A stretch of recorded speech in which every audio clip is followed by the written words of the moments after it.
You guys want to go ahead and introduce yourselves? I'm Craig Wolfpool, Petersburg, Iowa. We're primarily pork producers and crops.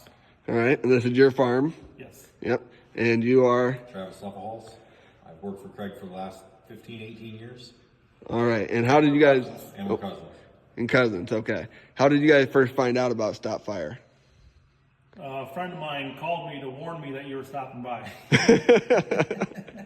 So I stopped out and did my demo, and so one thing I would ask you, when you first bought that, just out of curiosity, what was the reason you bought that, having never used it before? The price of our equipment is getting so high that it's, in all reality, pretty cheap insurance.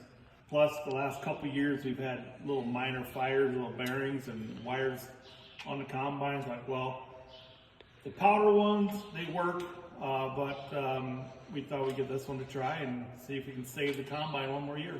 Okay.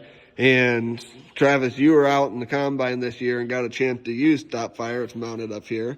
Tell me what happened. I was combining beans at a farm just north of here and was headed into the wind the one way, didn't even know it was on fire, turned around.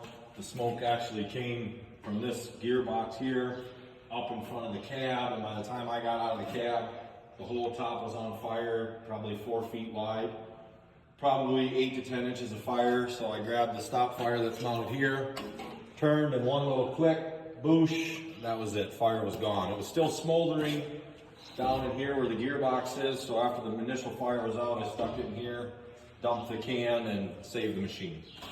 That's awesome. So what would you guys say about STOP-FYRE? It works damn good on fires. Good to hear.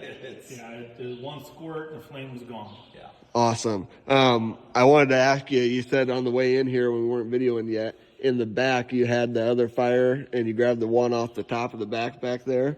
What did you say about your experience with that one? I pulled the trigger and it was about 15 seconds and it was all gone and done and over. Like, holy shit, what do I do now?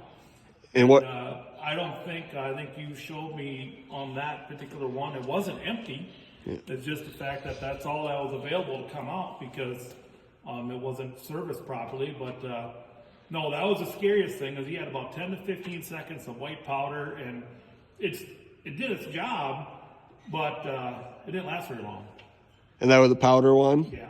It was the exact same thing as this one right here. Okay. It was in back, so there's 3 fire extinguishers on the combine, and we have 2 in the grain cart tractor.